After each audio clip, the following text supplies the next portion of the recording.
First contact and rising tensions. The cavernous council chamber fell silent as Elder Ravik activated the holographic display.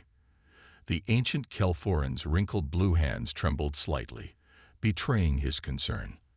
Above the central dais, the three-dimensional image of a massive vessel rotated slowly, its angular design utterly foreign to the gathered representatives. "This," Ravik announced, his translator converting his clicks and whistles into the standard galactic tongue, "was captured by our outer patrol vessels 3 cycles ago." Ambassador T. Lara of the Velshi Collective leaned forward, her luminescent eyes narrowing. "A new species has reached space. This design matches nothing in our databases." "They call themselves humans," Ravik replied. "And this is not merely a spacecraft.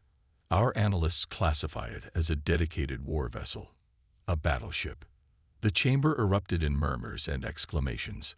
The concept was almost incomprehensible to many Council species. While defense forces existed throughout Council space, purely offensive military vessels had been banned for over 7,000 years. Peace was the foundation of their civilization.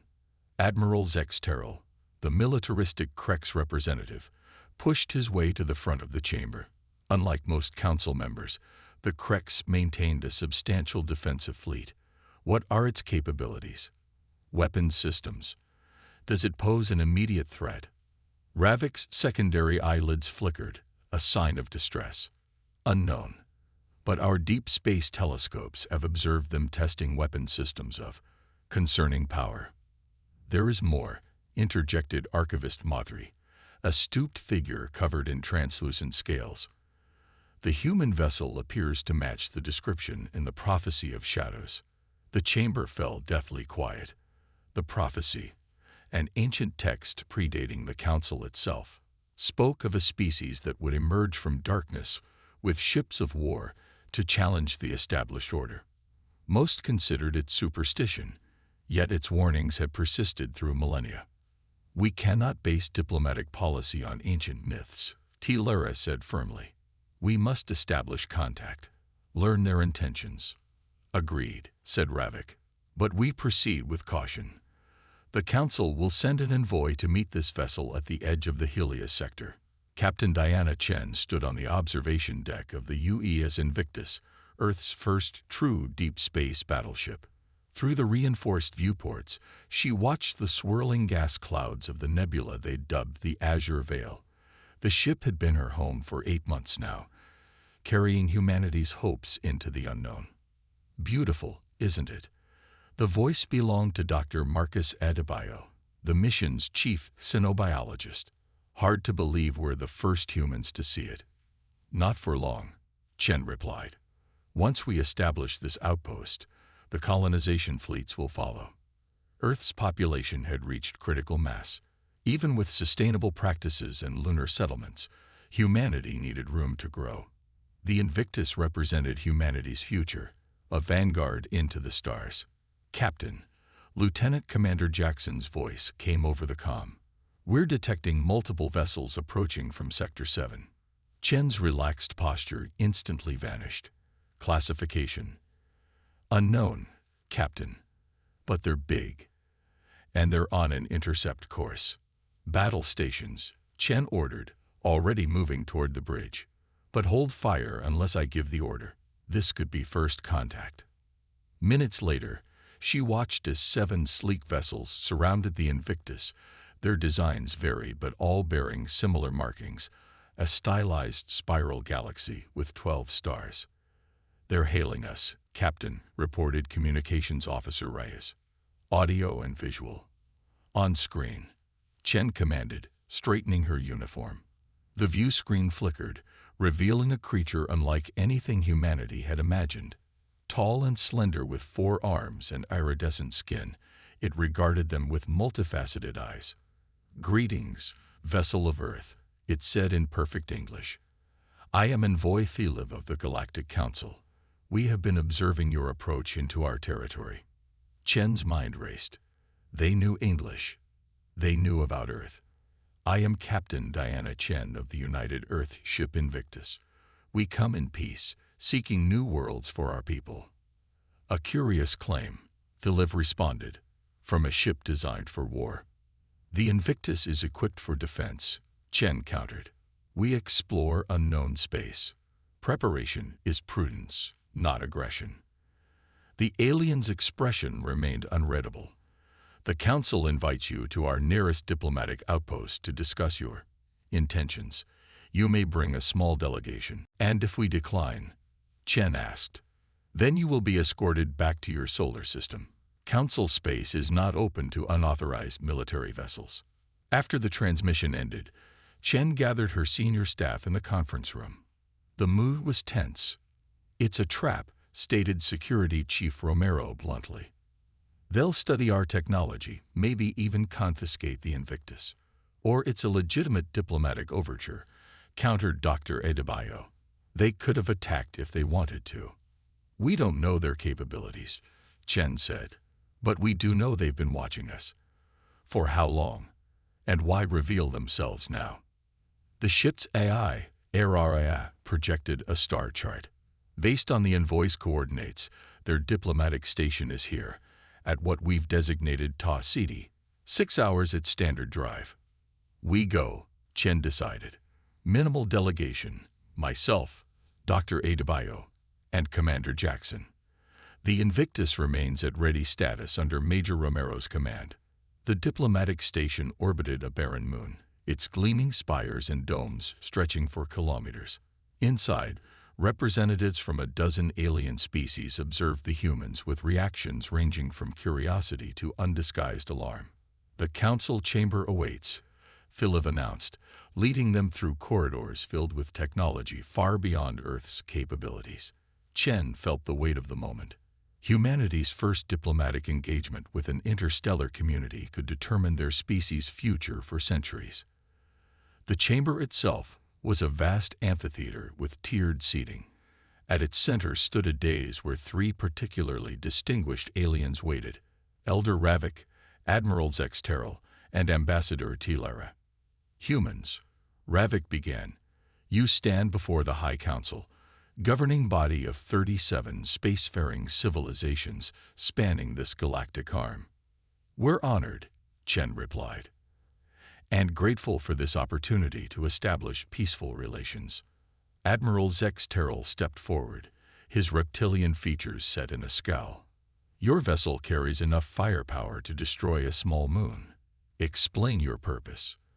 The Invictus is an exploration vessel with defensive capabilities, Chen explained. Humanity has encountered hostility within our own system. We would be foolish to venture further without protection. What hostility? Tilara inquired. No council race has engaged with your kind. Before Chen could respond, alarms blared throughout the station. A harried aide rushed in, whispering urgently to Ravik. The station is under attack, Ravik announced. We must evacuate immediately. Who's attacking? Chen demanded. Unknown vessels, Ravik replied. This station is purely diplomatic. We have minimal defenses. Chen activated her comm. Invictus, this is the captain. We have an emergency situation. Move to intercept unidentified vessels attacking the diplomatic station. Your battleship caused this, Zexteril hissed. You've drawn pirates and scavengers to our peaceful sector. Or perhaps this is not coincidence. Tilara interjected, her gaze calculating. The timing is convenient. The station shuddered under another impact. Through the chamber's viewports, Shen saw 3 sleek attack craft firing energy weapons at the station's vulnerable sections. We need to move now, Chen ordered. Our shuttle can take additional passengers. We have escape pods, Ravik said, but many personnel will not reach them in time. Chen made a decision. My ship can help. Let us prove our intentions. The Invictus moved with surprising grace for its size, positioning itself between the attackers and the station. Its point defense systems activated, intercepting incoming projectiles. On the bridge, Major Romero coordinated the defense. 3 hostile vessels, heavily armed, but no match for our shields. They're breaking off. No, regrouping for another attack. Disable their engines. Chen ordered over the comm. Precision strikes only. The Invictus's main weapons powered up, not the destructive arsenal feared by the Council, but targeted electromagnetic pulses designed to disable rather than destroy. On the station, Chen led Council members through smoke-filled corridors toward the docking bay. Emergency lighting cast eerie shadows as they evacuated civilians from damaged sections. "Your crew is showing restraint," Tilera observed as they reached the shuttle. "They could have destroyed those vessels." "That's not our way," Chen replied, helping an injured alien aboard. "Not unless necessary." The shuttle detached just as another explosion rocked the station. Through the viewport, Chen watched as the Invictus systematically disabled the attacking vessels, capturing one with its tractor beam while the others fled. "Perhaps," Ravik said quietly, "we have misjudged your species." But Admiral Zexteral's eyes narrowed suspiciously. "Or perhaps this is exactly what you planned all along." As the shuttle docked with the Invictus, Chen wondered what forces they had stumbled into. The Council's fear of their ship, the convenient attack, the ancient prophecy mentioned in whispers, all pointed to complexities beyond a simple first contact. Humanity had entered a galactic stage far more dangerous and divided than they had imagined, and the Invictus, designed to protect Earth's interests, now stood at the center of a diplomatic crisis that could determine whether humans would find allies among the stars, or only enemies. Trial by fire. "The attack vessels have been identified as Scythian raiders," reported Commander Jackson, displaying the captured ship's markings on the Invictus's command center view screen. "Notorious pirates in this sector, according to Council records they've shared." Captain Chen studied the gathered faces, her own officers alongside the Council representatives they'd rescued. Elder Ravik appeared troubled, Ambassador Tilera thoughtful, while Admiral Zexteral maintained his suspicious glare. "Convenient timing for a random pirate attack," Zexteral noted. "The first human warship enters Council space, and suddenly raiders target a high-security diplomatic station. If you're implying we orchestrated this attack as some sort of rescue theater," Chen replied evenly, "that's absurd. We've never encountered these Scythians before." "The Admiral's concerns are understandable," Tilera intervened, her translator conveying her melodic voice. "But the evidence suggests the Scythians were monitoring Council communications. They likely saw an opportunity when they learned of an unknown, potentially valuable vessel arriving." Dr. Adebayo cleared his throat. "While we're exchanging theories, I have a question. How did the Council know so much about us? You spoke English perfectly, knew about Earth. You've been observing us for some time, haven't you?" The Council members exchanged glances before Ravik answered. "The Council maintains observation posts near developing civilizations. We've monitored Earth since your first radio transmissions. Standard protocol. We never interfere until a species develops FTL capabilities. Or until they build warships," Chen added, seeing the unspoken concern. "Perhaps we should focus on immediate matters," Tilera suggested. The diplomatic station sustained heavy damage. Several Council representatives remain unaccounted for. "The Invictus stands ready to assist," Chen offered. "Our sensors can scan for survivors, and we have medical facilities on board." Zexteral made a dismissive gesture. "Council rescue vessels are already en route. Your assistance is not required." "Actually," Ravik interjected, "the human vessel's capabilities might prove useful. Our nearest emergency response fleet is still 6 hours away." The Invictus's ARIA, suddenly interrupted. "Captain, I'm detecting unusual energy readings from the station's reactor core. Probable meltdown scenario within 40 minutes. Chen immediately shifted to crisis mode. "Can we evacuate everyone in time?" "Unlikely," replied Lieutenant Reyes, reviewing sensor data. The station housed over 300 personnel. Evacuation pods launched, but at least 80 individuals remain on board according to life signs. "If that reactor goes critical," added Engineer Santos, "the explosion will destroy the station and damage the nearby moon's orbital stability." Chen turned to the Council representatives. We need to stabilize that reactor or evacuate everyone before it blows. What are we dealing with? Ravik looked grim. The station uses a plasma containment system. If breached, the resulting explosion would be catastrophic. Lara finished. Our emergency protocols require manual override codes from at least 2 Council High members. I can provide one, Ravik said. But the others with authorization are either not present or... He glanced at Zexteril, who remained conspicuously silent. Chen understood the political calculation instantly. Admiral, will you provide your override code? The Admiral represents the Krex Dominion. Lara explained carefully. They have historical concerns about sharing control systems with other species, so he'll let hundreds die because of politics. Dr. Adebayo asked incredulously. Zexteril rose, his scaled features rigid. The station's schematics and containment technology cannot be shared with non-council races. It is our highest law. Chen made her decision. Then we do this without your help. Araya, scan the station's structural composition. Santos, prepare a shuttle with engineering equipment. We'll need to manually stabilize that reactor. Impossible, Zexteril declared. You don't understand our technology. We understand physics, Chen countered. And we understand duty. If your laws prevent you from saving lives, ours compel us to try. The engineering team, led by Chief Santos and accompanied by Captain Chen, navigated the damaged station's corridors. Emergency lighting flickered as they passed injured station personnel being assisted by the Invictus's medical team. The reactor chamber is 50 meters ahead, Santos reported, checking her scanner. Radiation levels rising, but still within safe parameters with our shielding. Lara had insisted on joining them, arguing that her knowledge of station systems would be essential. Now she guided them through a series of security checkpoints, her access codes still functional despite the damage. The final door requires biometric confirmation from authorized personnel, she explained as they reached the reactor control room. The door slid open at her touch, revealing a chamber in chaos. Consoles sparked with electrical fires.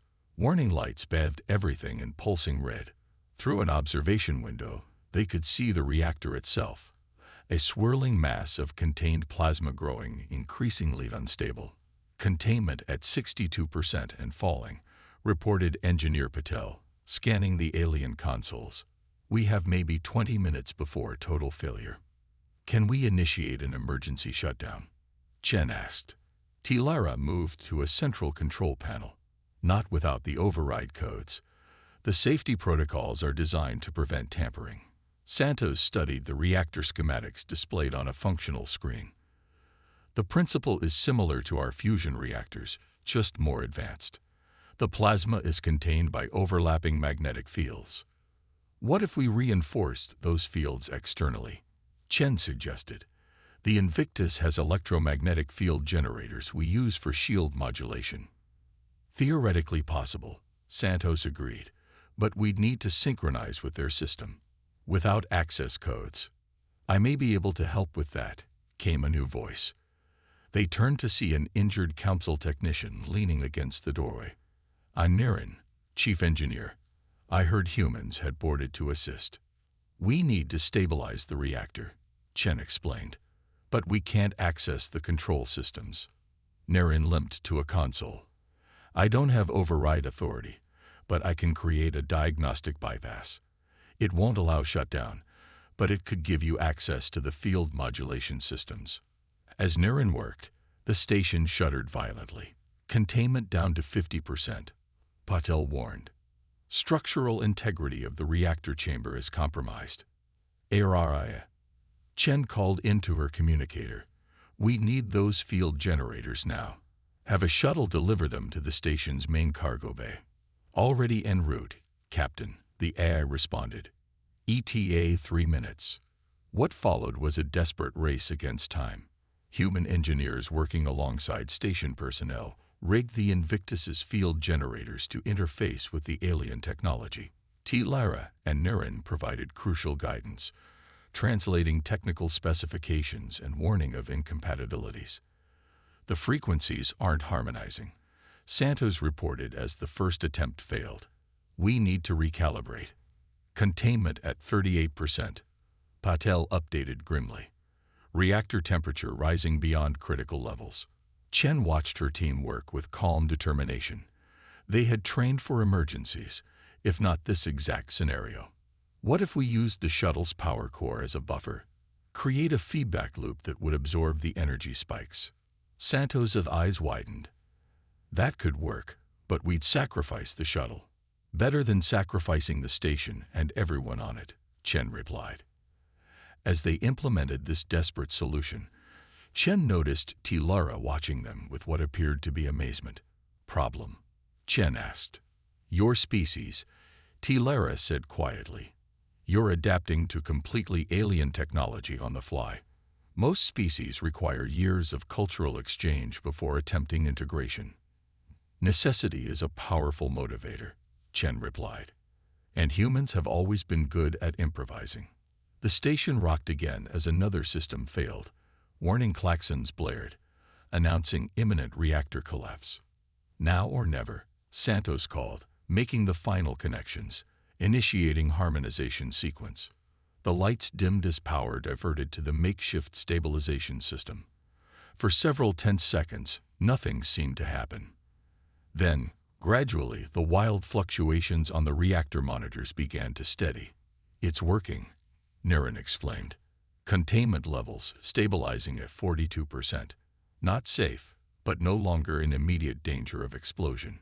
The Council emergency response vessels can handle it from here, Tilara confirmed. You've bought us enough time. As they made their way back to the evacuation point, passing through sections where human medics worked alongside alien healers to treat the injured, Shen realized something had fundamentally changed.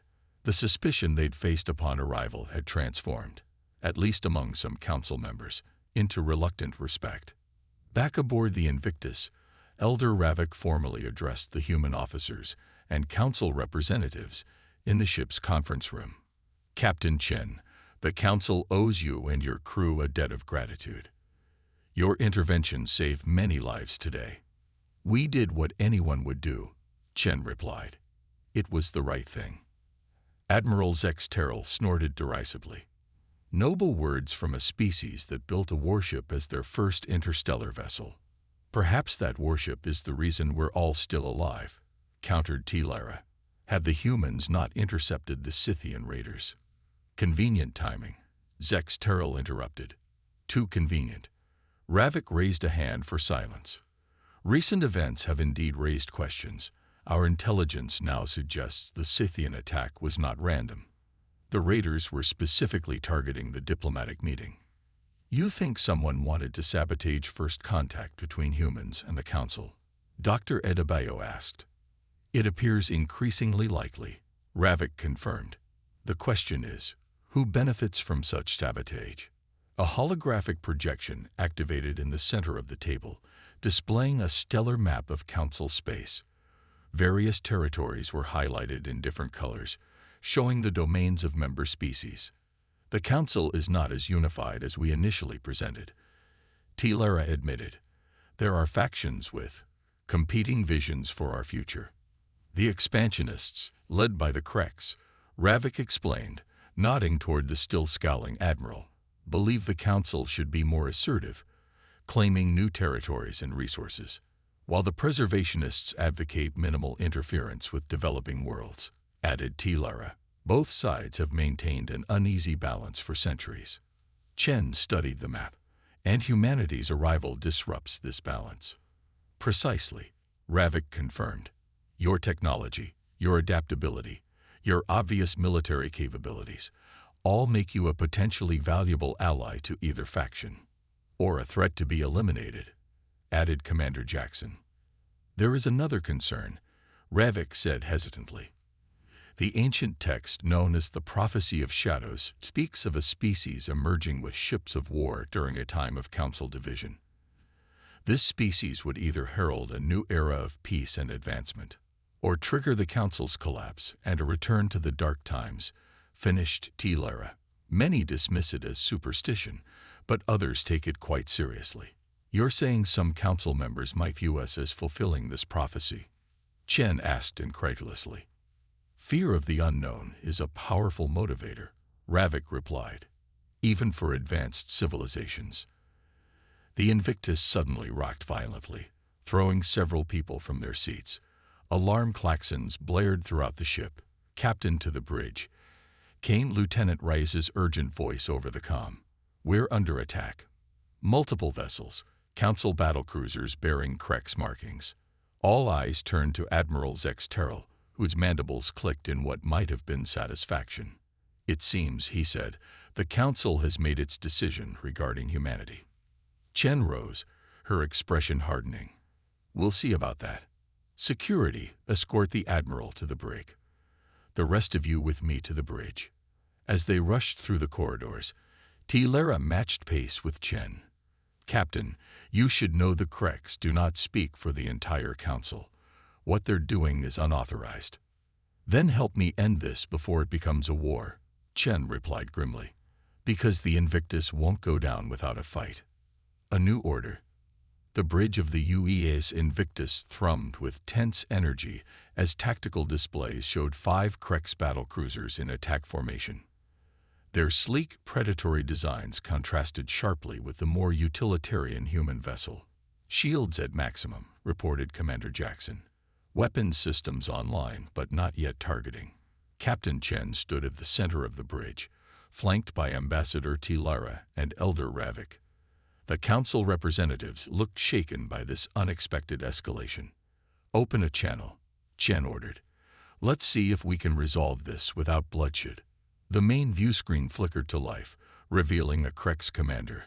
Serpentine features set in an expression of grim determination. This is Fleet Commander Zex Voss of the Krex Dominion, the alien announced. The vessel designated Invictus has violated Council space, interfered in Council affairs, and detained a Council high member.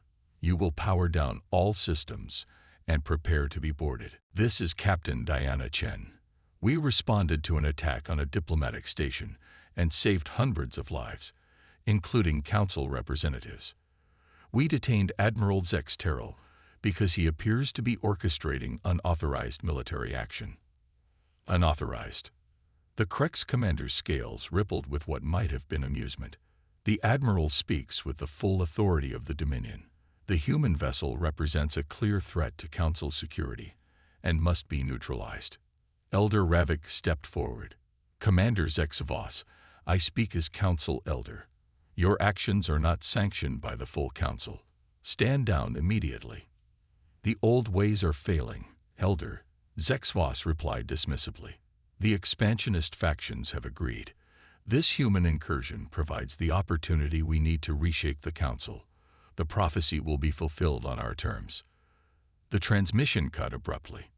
Moments later, the Krex vessels opened fire, energy beams lancing toward the Invictus. Evasive maneuvers. Chen ordered. Return fire, disabling shots only.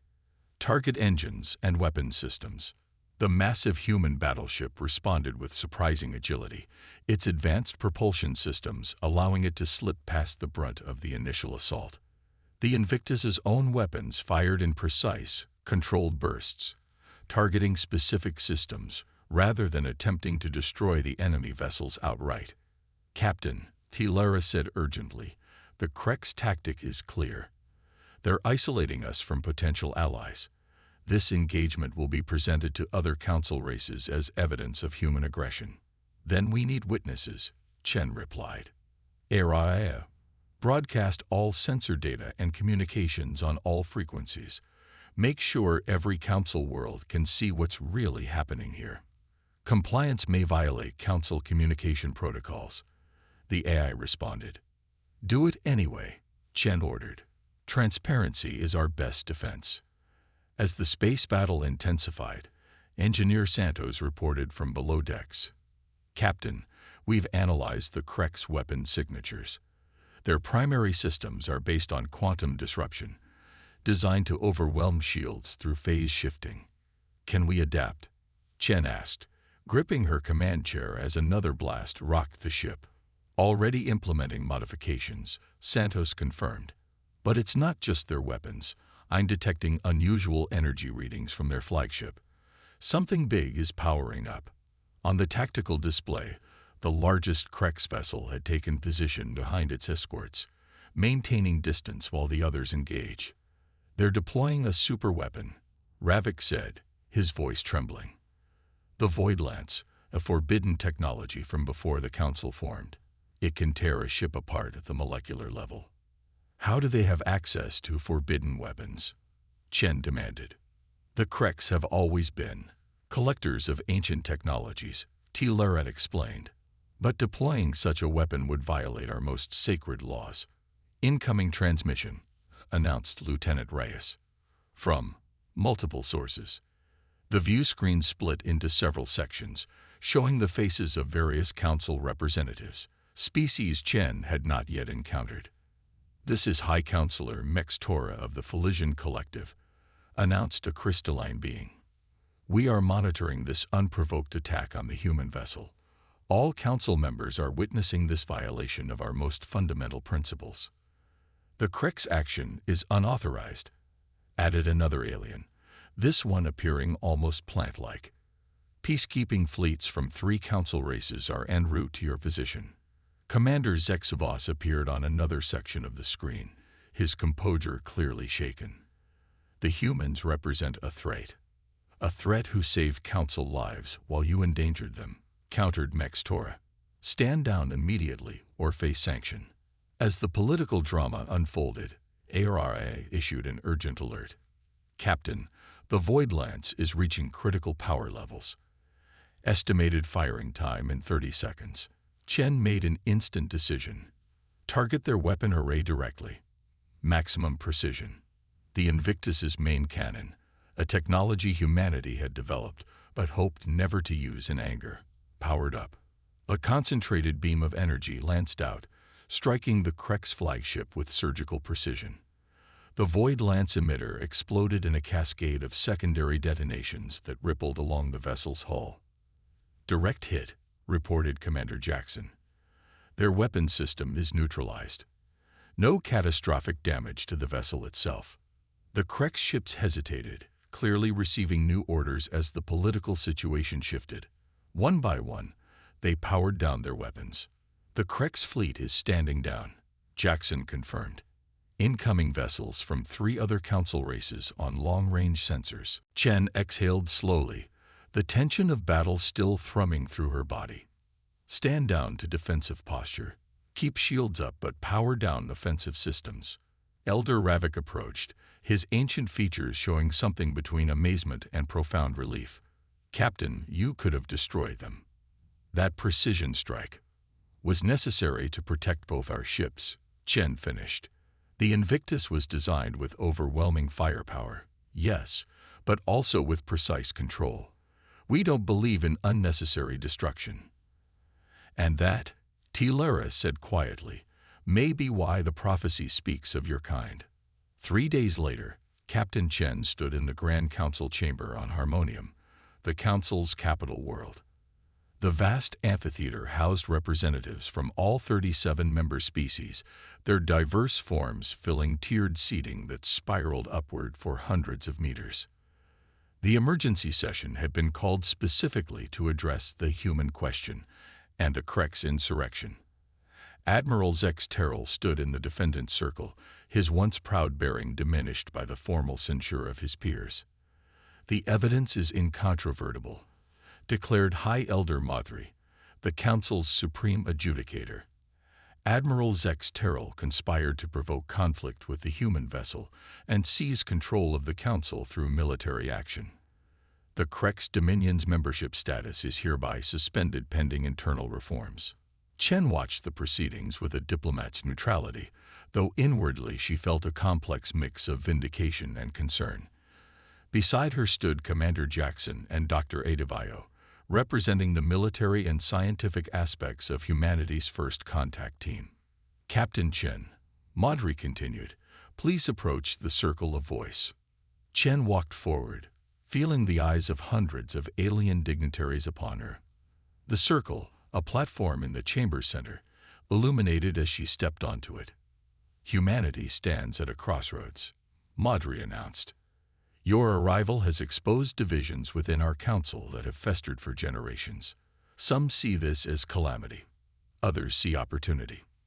We came seeking new worlds and peaceful exchange." Chen responded, her voice carrying clearly through the chamber. "The Invictus was built for exploration and protection, not conquest. Yet its power cannot be denied," countered another elder. "A single human vessel neutralized a Krex battle group and disabled a superweapon our own peacekeeping fleets have failed to eliminate for decades. Power need not be feared when wielded with restraint," Chen replied. "Humanity has learned this lesson through our own painful history." Murmurs spread through the chamber as translation systems conveyed her words to each species in their native tongue. Ambassador T. Lara rose from her seat among the council leadership. "The prophecy of shadows speaks of a warrior species arising during the council's darkest division. But prophecies are not deterministic. They show possibilities, not certainties." She activated a holographic display showing the Invictus alongside various council vessels. "The humans have demonstrated both great power and great restraint. When they could have destroyed, they disabled. When they could have conquered, they rescued. These are not the actions of the destroyers some feared." Elder Revik joined her. "I propose that humanity be granted provisional ally status. Not full council membership yet, but a recognized partnership with access to designated systems for exploration and potential colonization." The proposal triggered intense debate. Some species remained deeply suspicious, while others argued for even greater inclusion. Through it all, Chen and her officers stood firm, answering questions directly and honestly about Earth's intentions, capabilities, and history. Finally, High Elder Madri called for a vote. The results appeared as glowing symbols above the circle of voice. 26 in favor, 8 opposed, 3 abstaining. "It is decided," Madri announced. "Humanity is recognized as a provisional ally of the Galactic Council. The UES Invictus will serve as Earth's official representative until proper diplomatic channels are established." As the session concluded, Chen found herself surrounded by curious alien dignitaries eager to learn more about Earth. The fear that had initially greeted their arrival had transformed into cautious optimism, at least among most council members. T. Lara approached with Elder Revik. "This is unprecedented," she admitted. "No species has ever moved from first contact to allied status in a single council session." "We still have skeptics to win over," Revik cautioned. "And the Krex, though censured, remain powerful. They will not abandon their ambitions easily." "We understand," Chen replied. "Trust is earned over time, not granted in a single vote. Humanity is prepared for the long journey ahead." 1 month later, the Invictus held position near the newly established Earth Embassy, a converted council outpost at the edge of what had been designated Human Exploration Zone. A small fleet of Earth vessels had already joined them, bringing scientists, diplomats, and the first wave of potential colonists. On the